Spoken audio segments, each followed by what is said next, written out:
Welcome, Judy. Hi, everybody. Welcome to New York Textile Month, which is all of September, which is a festival designed to celebrate textiles, and founded by Lee Edelcourt, who has, been a promoter and advocate and thinker around the subject of textiles and the future for decades now. So we're so happy to have her, create this platform in New York and bring us all together.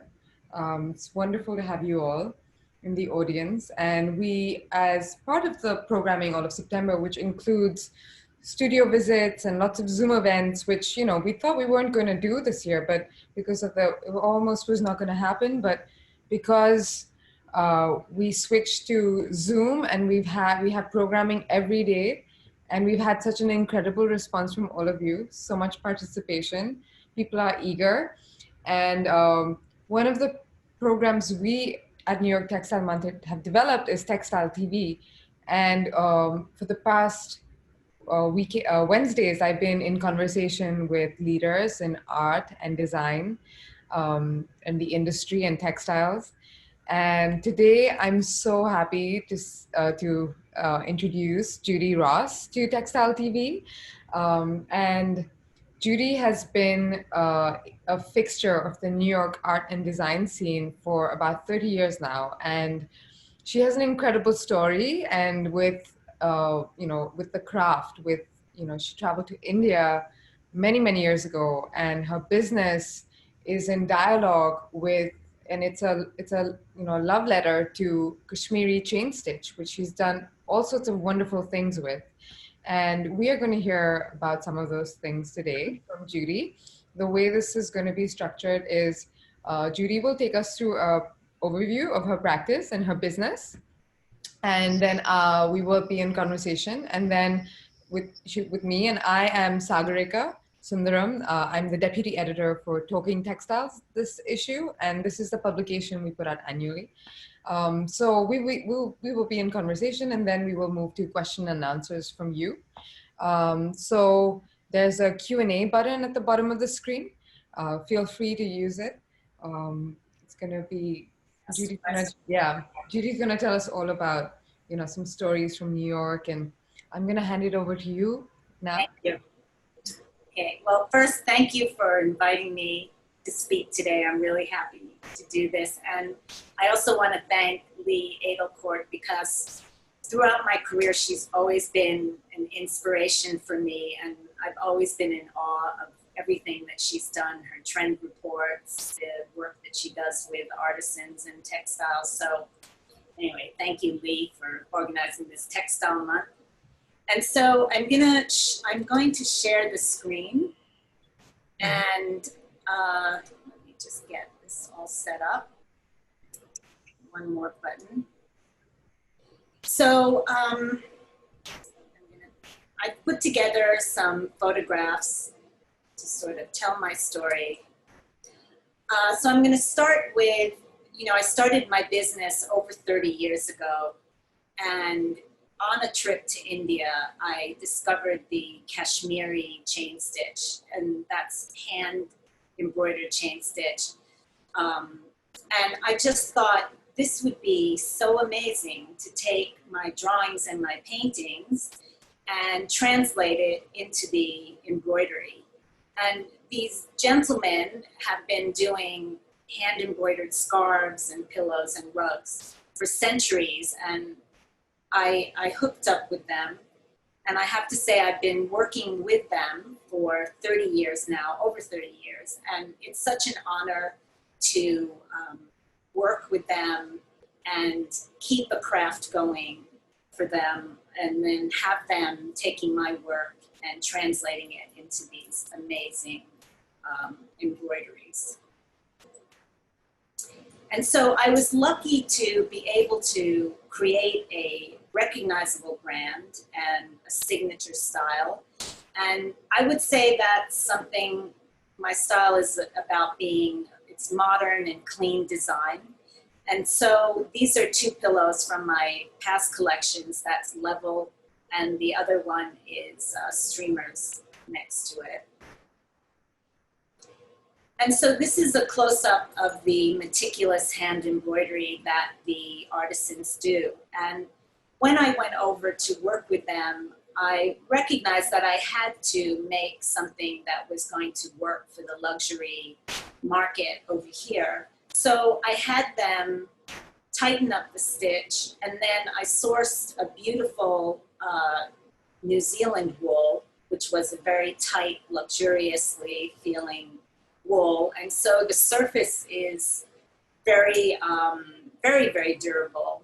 And so they last forever, great for hospitality. And then one thing I really love is seeing like friends who have pillows that they bought 20 years ago in their home. And it's just wonderful that people value and hold on to these things. And they even come back, many come back and buy more pillows, and then they switch them out each season. And so I have a studio in Union Square, and I'm sitting here today in my studio, and I live close by. So I get to walk across the market, the Green Market, which is really beautiful, 4 times a week. And this is this is from my new collection. It's Petals and Spring. And so each year I make 2 new collections, and then I also recolor a lot of my tried and trues over the years. And I have a website. People can visit my studio with an appointment. And then I also work with designers and architects and for their projects in hospitality or residential. And I also do private commissions. This is also some pillows, again, recolored. These were spring pillows in Blade and Prism. I enjoy naming all the designs, and they just become like, you know, these different names. So I studied painting, and it's all about the hand for me. So whether it's the hand embroidery, the texture of the wool, and then I like to have the feeling of the drawing in the actual product itself, in the embroidery. These are all paintings that I did for the designs that get sent over to the artisans. And many times the designs start as, you know, I'll just work full scale, or I'll do a little sketch and then blow it up. But these are some of the paintings. This is Fauna Pillow, which is one of my favorites and probably one of my signature looks. I developed this design. I was doing a lot of geometrics in the beginning, and I thought I needed a botanical, something foliage, and so I did a quick sketch in my sketchbook and then worked on blowing it up. And Fauna is a design that's had many translations into all different kinds of products, sheets and bed covers and rugs. And every year I usually recolor Fauna many times and have it on my line. So I like to get on the floor and work in the studio, and this is a shot of me working on, actually that's Fauna again, being reinterpreted into sheets and a duvet cover. I did a collection a couple of years ago, a license with Garnet Hill. And on the top are some designs I was working on. I like to work on, I like to work with pen and ink, and I like to work on vellum. It's just a nice surface. So that was Eclipse design being worked on and figured out. So as I mentioned, I do work a lot with designers and architects, and on any given day we'll be giving presentations. So this is a presentation that was done, and on the left is a new design called Tweed, and that was inspired by the Italian futurists. You know, they were all about movement, so there's a feeling of movement in the design. And it's in oyster and gold and cream. And then with that, we were showing some of my solid rugs that I do. I do work in Nepal with the artisans there and do a lot of hand knotted rugs. And the one on the bottom is a beautiful mohair that's a high pile, so it's wonderful to walk on. And then there's a silk hand knotted, and then a hand spun bamboo silk flat weave that's there. And on the right is tweed. I mean, many times I take the pillow designs and change them up into, translate them into rugs, and that is a hand knotted tweed rug in wool and silk that's done in Nepal. And those are the current fall colors that we're working with. So I thought what would be fun is to show you some of the projects that I've done with the designers and architects that I've worked with, and many of them over the years have become very good friends of mine. This is the fabulous Amy Lau, and this was a room in a client's in the Hamptons, and we worked together designing that loop hand. It's a hand knotted rug, and then also there are rickrack pillows on the chairs and on the sofa. This is also another Amy Lau.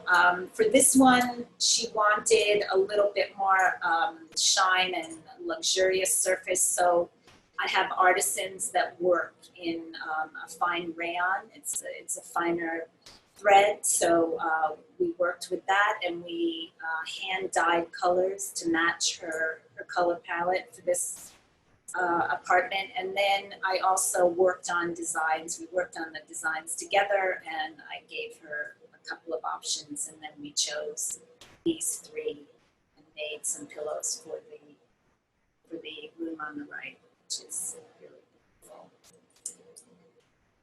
This is a project with Deborah Burke Partners, and this is another favorite design of mine. It's glitter, and glitter was inspired by a sequin top, and it's all about the shimmer of paillettes. And so the rug is wool and silk, and in neutral colors. This was also Deborah Burke Partners. For this room, it was all about these luxurious pieces, and the circular tables in the front. We decided to make my pillows circular, and then it's backed with a beautiful Daydar silk velvet. This is another great project that I did with David Mann of DR Architecture. Mm-hmm. And this was a beautiful staircase. Again, this is fauna being reinterpreted. And so what I did this time was I blew up the scale of fauna so that it became almost like an Ellsworth Kelly painting of just big shapes, and then it's meandering down the staircase. And it was a very involved project because all of those stair pieces are different templates, so they have to match up together. And being a handmade product, that's always, more of a challenge because it's being made by hand, but it worked out beautifully. And then on the right is fauna again as a runner, and fauna shapes are going around the rug and around the corner. This is another favorite room of mine. This is the company Two Michaels, and this is the home of Jane Michaels in the Hamptons, and the house was, the architecture was by Joe Dorso, who's a very modern architect designer. And I love this room because it's just this kind of mixture of just casual chic and all these different textures. I love the pillows just mixed with other pillows, and the alto stool. I did a project with Artec, and I reupholstered the stool 60, and you can see it back here in my studio. That was a really fun collaboration with that iconic stool. Mhm. So this is the model rooms at Hudson Yards, and I did this with Frampton and Co. These are two composition pillows in different settings, and one with gold rayon and the other one in a blue combination. And that's me with a hand-woven composition throw in merino wool that we designed and produced.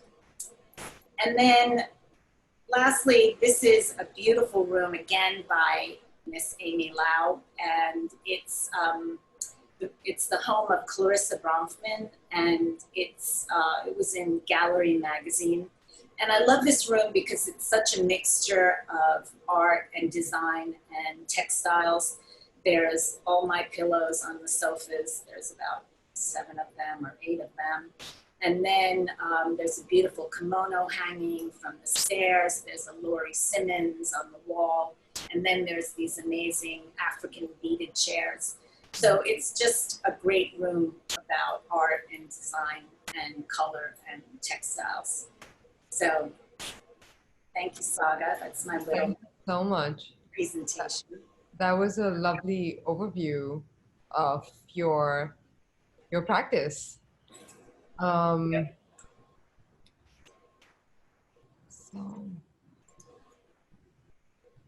I have some questions about, Yeah. you've shown us the end result of where your products end. I'm curious about how your journey started. So, you know, um, Oh, yeah. so let's look at this picture over here. And Very 80s. I'm in tell my, us early days. yeah. What took you to Kashmir? What did you encounter there, and what did you bring back? Well, I remember it very well. It was 1989, and I studied painting, but I also studied textiles at FIT because my father was in the textile business, and he always said to me, you need something to make a living if you're going to be a painter. So I started doing textile jobs to make money, and I went to India to do a lot of these jobs doing textiles there. And during one trip, I saw the Kashmiri embroidery on scarves, and I just thought, as I mentioned before, what an amazing thing, what a beautiful embroidery. I could take my paintings, I could take my drawings and translate it into this beautiful product. So I worked with these artisans. The people that I worked with owned a houseboat. And so I was, able to stay on a houseboat in Kashmir. What I had done was I had made all these drawings, sent them ahead, and when they told me they had made the first samples, they said, come over, Judy, and stay for a month. So I went over there, stayed on the houseboats for a month, and worked with the artisans. Here I am in the Shikara going to work, and that's me in the houseboat. And I had an amazing summer working with the artisans, and I'd always sort of walk around in my usual, East Village attire, and everybody loved having this, very passionate girl working on her designs. And I took these scarves back. I made about 200 of them and secretly took them back in a suitcase. And then, I was in Women's Wear Daily. I had a show at Saks Fifth Avenue. I was working with Christian Lacroix. This was a scarf that I did for Christian Lacroix. So I was selling the scarves all over the world and working with the artisans. It was great. And it always started, this is to show you, this was my first design procession. Mm-hmm. And it started with that, and then, as you saw in the first shot, I blew everything up to scale. And I Mm-hmm. have to say, it was wonderful that first trip, coming into this hut where they were all working and they had all my designs up on the wall. It was Amazing. great. Yeah. And this is, so then from the scarves, I did that for maybe 4 or 5 years. I was in the fashion world. Yeah. And, I had a lot of, I was also in the art world. So everybody owned my scarves. They were, all over Mm-hmm. the art scene. And then I decided, I think it was around 1995, that the home market was coming up and people were designing pillows. So I thought I would start making pillows. And this is one of the first designs that I did for the pillows, which is procession. And this is how you go from image sketch to Yeah, textile. yeah. And I decided to do positive negative. That was the big thing with my work at the time. And people enjoyed that because they could buy the positive negative look. Yeah. Yeah. I mean, your body of work is, a dedication to one technique. You often, when I've spoken to you before, you mention it as a craft and you describe it as something that it's like a muscle. If you don't use it, I mean, you need to keep working with it to grow it. Tell me more about all the ways you are thinking in chain stitch. I think, first of all, I just developed a staying power. I was evolving with these artisans and always thinking of new and different ways that I could use the chain stitch. So, first I started with the scarves, then I went to pillows. I did carpets. I also was doing it on fabrics. So, the fact that I was dealing with these artisans, it kept it always so interesting, and always, I did a project with Artec, in upholstering the stools, because I found that the chain stitch, it's a very durable surface. And if you go to India and you go to Kashmir, people have it on the floor, and it just is a very durable Mm-hmm. product. So I was doing a lot of upholstery in it. This pillow was for Barney's. Barney's is no more, but for many, many years, every year I did a collection for spring and for fall, and I had a pop-up shop. This was for a pop-up shop at Barney's. So I always, was finding new ways to interpret it and to work with the artisans. And you've described that you started with geometrics, then you decided you wanted a botanical. Sometimes we Right. see line, we see positive, negative. I mean, where are you now? You've probably gone on a real journey in terms of form and composition. How do you come up with kind of new ideas? I think being an artist and, being, going to shows, studying other people, other designers, artists, I'm constantly feeding my creativity, and then it just comes out in my drawings and paintings. I mean, that last one, well, what you showed, that was the Artec stool collaboration. Mm-hmm. That tweed design came about thinking, oh, I just love the Italian futurists. Let me look at all that work again, and then let me, start sketching and see where I go. And that's how that collection came about. I hear like there's a sense of freedom in your practice. In a way, you use your framework to explore all these ideas that you're interested in. And that comes from your artistic training. Um, Tell us about a little bit more about that. You were in New York. You're a New Yorker, native New Yorker, which is rare these days. Right. And you mentioned that your business grew from these interactions with your friends. So, what was it like back then when you were starting out? Right. Well, I came to Manhattan, and I was in the East Village. And I started getting involved in many artist groups. I was part of an artist group called Collab.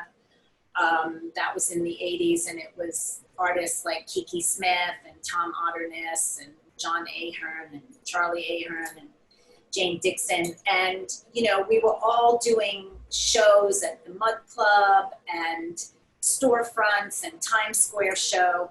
And so, that became my core group of friends. And so when I started doing the scarves, it was all about, sharing each other's work and, trading and supporting each other. And it was a time when we were all just being very creative, and we were showing our work, around the city.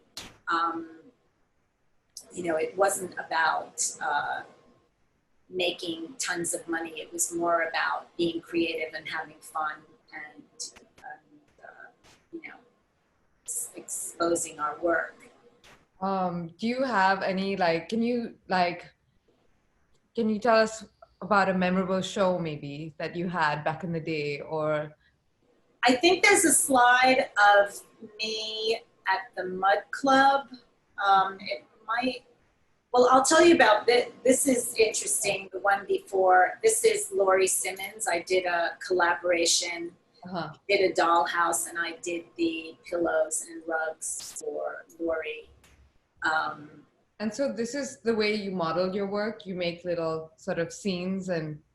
Oh, no, this is the dollhouse. This is the Kaleidoscope dollhouse that she did. And then the next photo, you can see that's one of her photographs, and my pillow is there on the couch next to, this was her series of blow-up sex dolls, and that's my pillow on the sofa.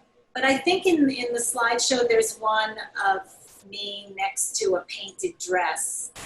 I think it's going the other way? I'm not sure. But we can just go do the slides. This one? That was for Egg Magazine. That was one of my shawls, Sun God. That was a fun photo shoot. It might be before this one. This one? Well, this was a fashion show at Holly Solomon, and she was a great gallerist of pattern painters, and so her and I became very good friends, and she introduced me to Romeo Gili, who sold my scarves. But these are, the one on the right is at the fashion show. That's one of my shawls, and the left is a photo shoot of another shawl that I did. So, I mean, it sounds like it was a time of, lots of, energy and kind of glamour and collaborations and, Absolutely.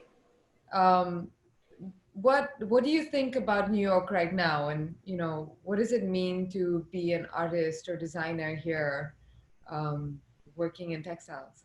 I think right now we're sort of on a reset button, and I think that it's a really great time for designers and for, young designers, because I think that, it's all about creativity now, and I think people are looking for things that are new, things that, stand the test of time and have like an heirloom quality, not like throwaway fashion or design. And I think that I'm hoping that real estate comes down and it goes back to storefronts being affordable, because back in the day, there was so many young designers and artists like having storefronts and showing their work.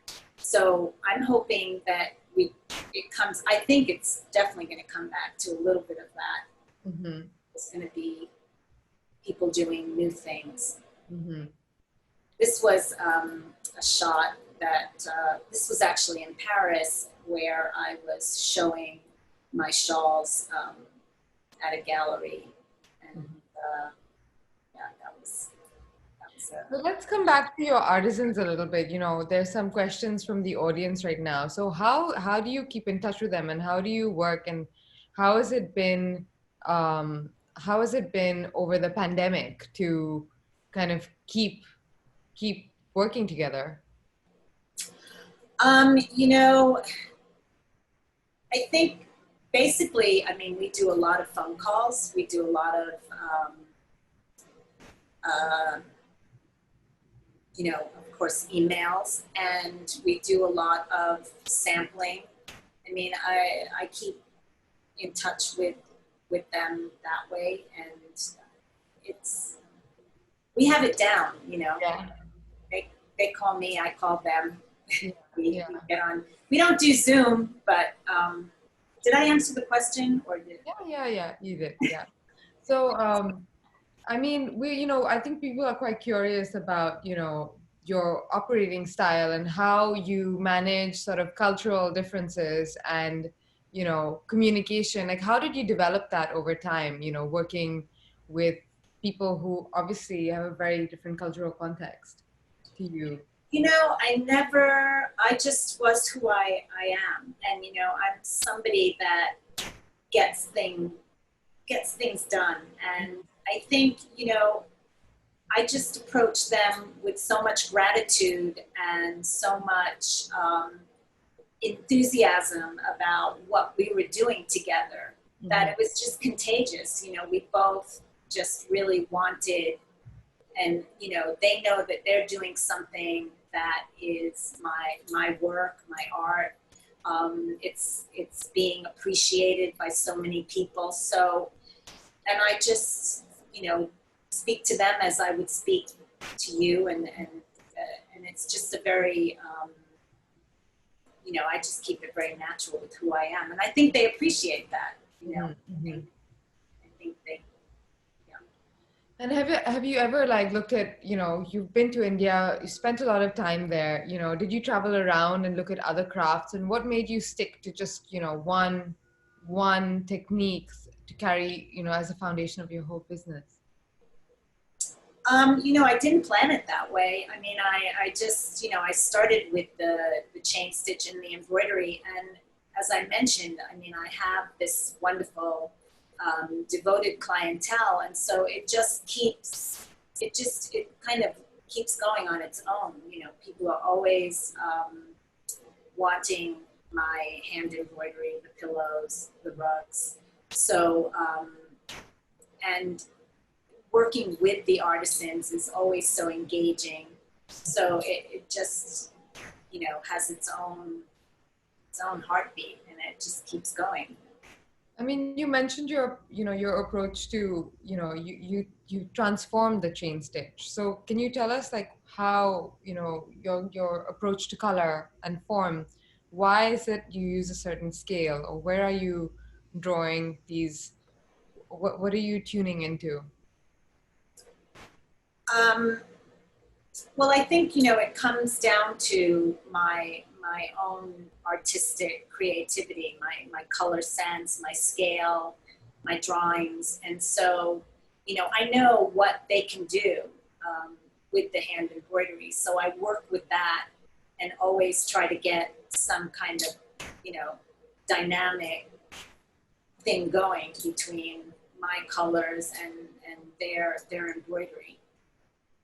And we have some questions here from the audience right now. I mean, somebody's curious about your product distribution. How did people hear about your work? And did you show at trade shows, or was it through word of mouth?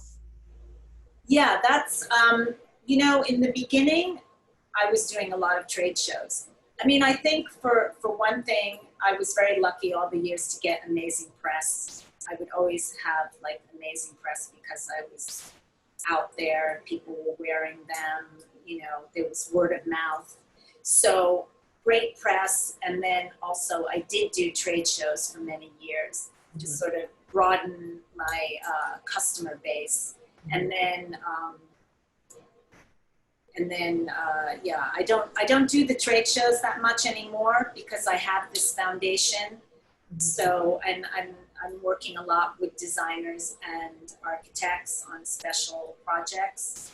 So, but I think sometimes some sort of trade show can be helpful to, there's some great ones now, Shop Upshay, Field and Supply. These are great places, Actually, I did both of those at a certain point. I just for a refresh, they're wonderful shows if you have a product and you want to get it out there.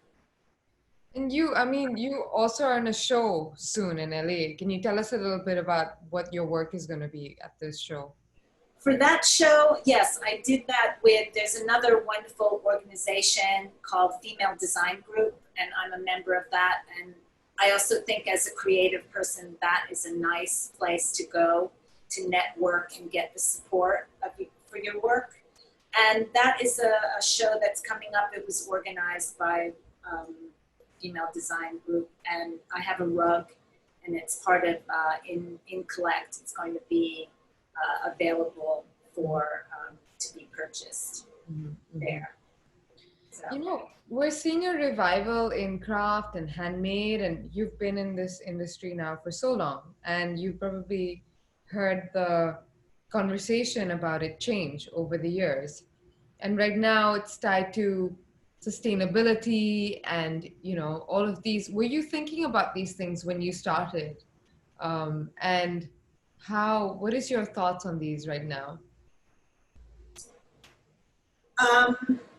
I think it's really important, like I mentioned before. I think the thing that I love about the hand embroidery is that it's something that lasts a long time. It's an heirloom quality. And I think that we need to go back to a lot of those things, something that's made really, really well so that you can have it as a treasure for all your life. And, I think that a lot of the way the market's going and design is towards making things that are more responsible, that you're doing something. Like for me, it's really important that I'm keeping this craft alive so that it doesn't, fizzle out. I mean, that there's work and that there's a market for it. And since I've been doing it I started in '89, like so many other people have now recognized the technique in our using chain stitch. And it's good. It's wonderful for the artisans. So I think that that's important to think about nowadays. So, coming to the business of the things, like we have a question about your business model. Like, how do you see if you have a mixed model of commission and your own line, and then, kind of working in collaboration with architects to create homes. How did you come up with this business model? Did it emerge quite naturally, or, being in New York, it's tough to run a studio. You've been around for 30 years now. Can you tell us a little bit more about how you balance this? I know, it's actually something that I'm very, very proud of, that I have this business for so long. And also, like you said, it's across a whole platform, because it goes from selling to, a bunch of beautiful luxury stores that I've been in for over 20 years, many of them. And then, having my studio where people can come and visit, and then working with the trade and doing, special projects and commissions and custom work. And I just think it happened through the years of just evolving and entering these different markets. Mm-hmm. And, it makes it more interesting, and there's never a dull moment at Judy Ross Textiles, where every day we're like rocking something, and it keeps everything new and fresh, and new collaborations. Can you tell us some of what you're working on right now, and what's going on in the studio? I'm always doing custom rugs for clients. So I'm working on a bunch of custom rugs for various clients. One, a beautiful hand silk rug. I'm doing a beautiful flat weave for another client in India, and then we have new people coming for other commissions. Working on spring pillows because that's coming up. So those are some of the things. And how has it been? How did you experience this, what we all just went through, which is the lockdown and are still going through? I mean, we've been speaking and you mentioned that things are feeling slightly different now. You're sensing a change in pace. Seems like people are coming back to things. But how did you use this time? Everybody's been experiencing this moment in different ways. Because my studio was so close by, I could escape my apartment and come here and work by myself. So I had that opportunity of being able to be in my studio during the whole episode. And I mean, it was a nice time. I think the one thing for me, it was a nice time to be with my two sons and kind of, have them around. I think in the beginning it was hard to even think being creative just for a moment, but then it started becoming, easier. And I used it as a time to be thinking about new work and drawing. Mm-hmm. And like you tell us about the live drawing sessions you've been doing. Oh yes, so that's been amazing. That is Lindsay Edelman has organized. She was always doing these sessions, but in her studio. And then when the whole pandemic happened, she put it on Zoom, and it's every Friday, and anyone can join. If you reach out, and it's just an amazing time when all these artists and designers get together and we draw together. And the woman who's a model, Lauren, is amazing, and we just, it's a great time just to draw. I love to draw, and drawing, the figure is great. I don't know. I want to I want to translate some of those drawings into rugs. I haven't quite figured it out yet, but there are definitely a few that I could. So the process from your drawing to your actual products, you're letting them sit and thinking about them and coming to them later. Is that how does that work? That going from artwork to the textile? I'm constantly drawing, but usually when it comes to making a collection, I start, thinking about, okay, I need to do a collection, and whether it's, an influence of, maybe a show that I saw or just my own creativity. I want to do something that's about circles or, about lines moving. Then I will work on designs. I love to work on black and white with vellum, so I'll make lots and lots of drawings, and then I'll find the one that I like, and that then goes into the computer and gets put into the format to send over to India to be interpreted into a embroidery. And then when the embroidery comes back, there's usually things I want to change, or maybe, something, I give them a lot of creativity too, to kind of work their stitches. So then, either I say, oh, continue with that or change this. And so it's a little give and take, but, that's kind of the process. So it takes a couple of months to finally get final. So, we have time for questions from our audience. But in the meanwhile, please put your questions in the Q&A at the bottom of the screen. I was going to say, I wanted to talk about, there was one slide that I wanted to talk about. I wanted to show my collaboration with Indochine. Give me Is a there sec. a last slide? Because that one shows my, This yeah, one? this is it. Yeah, this was a collaboration that I did with Indochine. Um, and again, it was fauna, Uh-huh. the banquette on the left, and then seed, which is another design, very something that I do many times and is kind of Mm. a signature design. And that was done, all of that was done on, well, some of it was done on a cotton duck. And I remember the embroiderers were quite a little bit, like, hey, this fabric is really tough. So they definitely, Mm. It's interesting because you certainly don't think of embroidery as a kind of durable surface application, but you've oh, really, no, yeah, but you changed up your fiber, you tightened the stitch, and you created something, you developed an application that is, you know, su yeah. super commercially kind of has legs, like it's durable. It's quite, um, did that take you The last slide, I was going to show my, this one? no, no, it must be on the other one. That's okay. Um,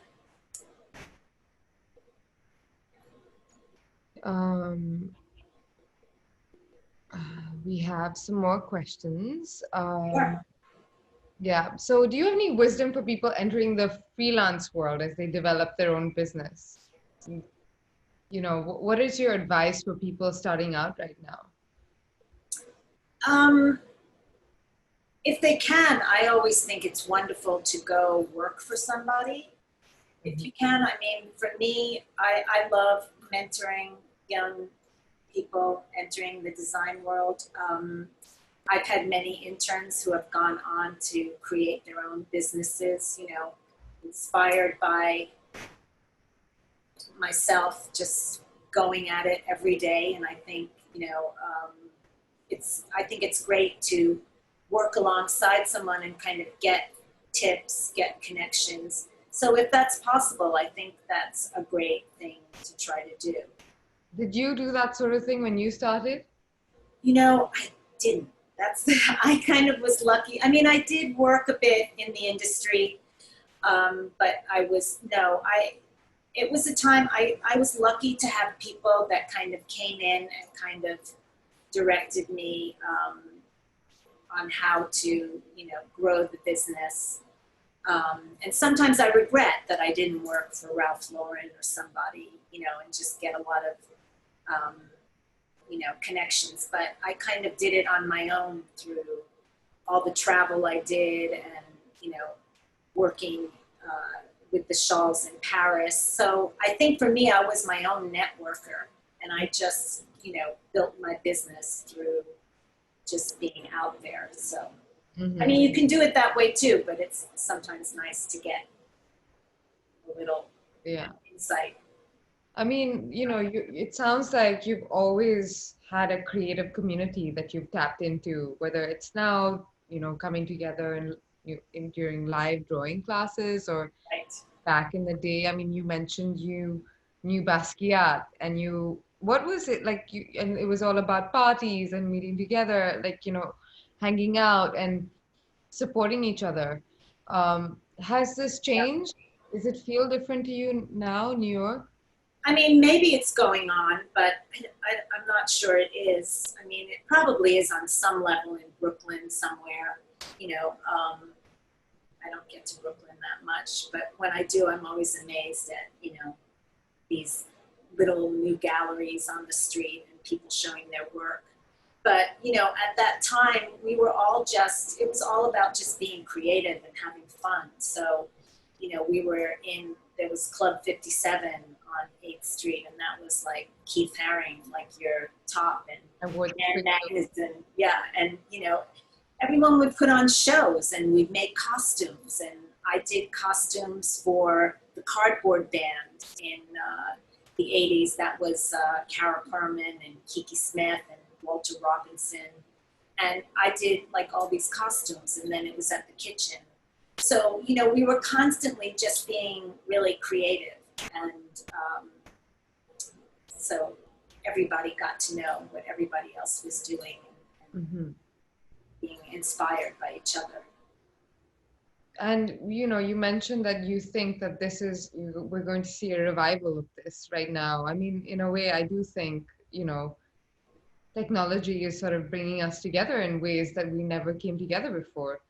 Um, but yeah, you know, tell us more about the way, technology has supported your business.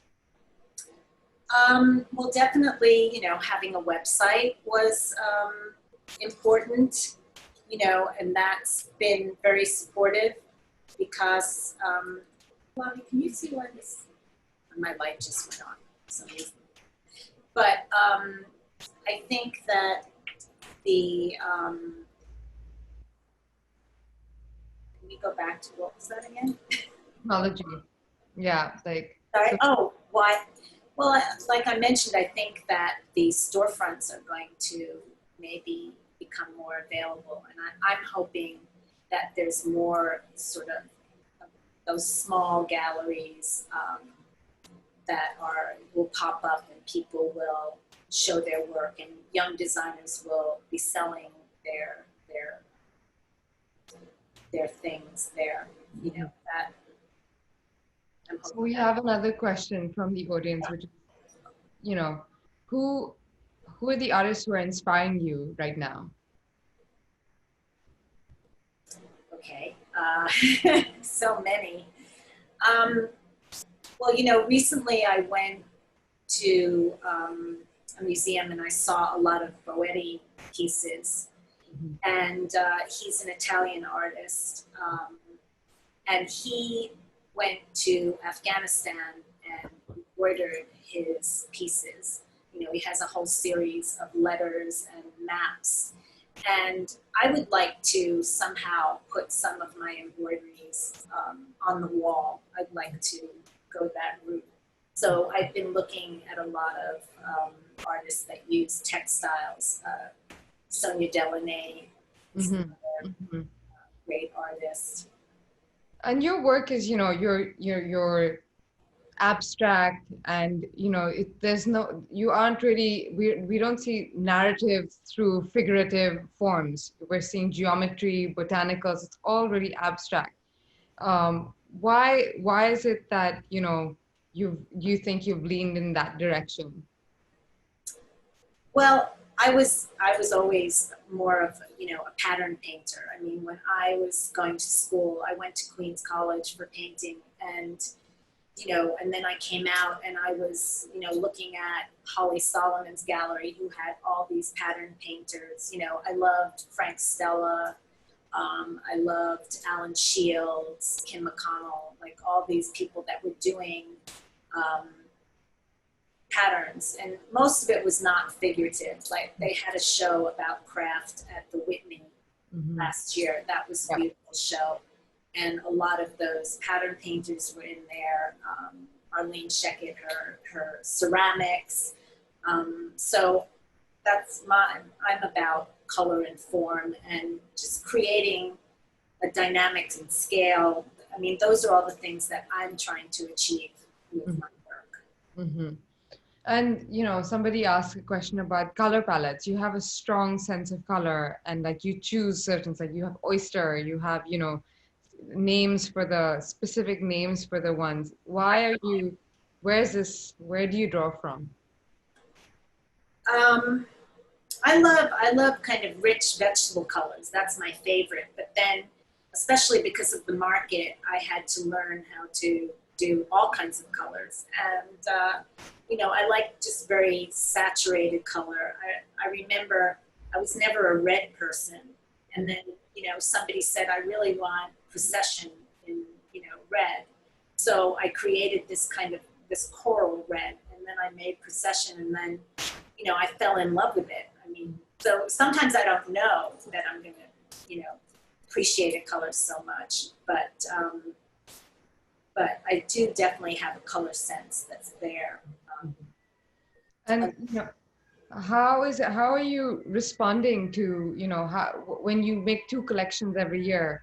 What is the transition you see over time? Like, what's your approach to fall and what's your approach to spring? I'm assuming those are the two anchors.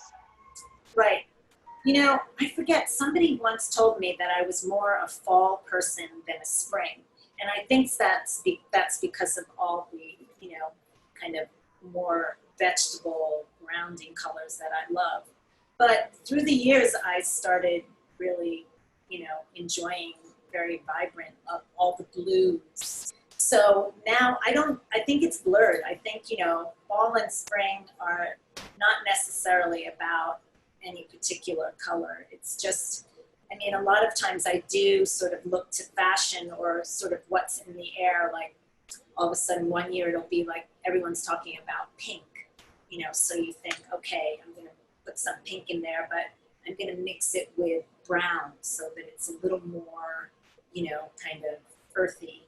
So, you know, I get feelings too that from, you know, fashion and from Lee Edelcourt. She's always kind of calling the shots sometimes and everybody listens.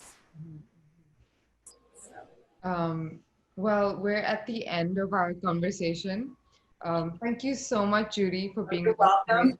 It was really fun. I hope that I inspired some people to just go out there and do it, you know, do their thing. We in the comment section, there are a number of people who said you're super inspiring. You have the soul of an artist, and we've just really enjoyed listening to your story today. Thank you so much. Bye, everybody. Thank you for joining us. Bye-bye.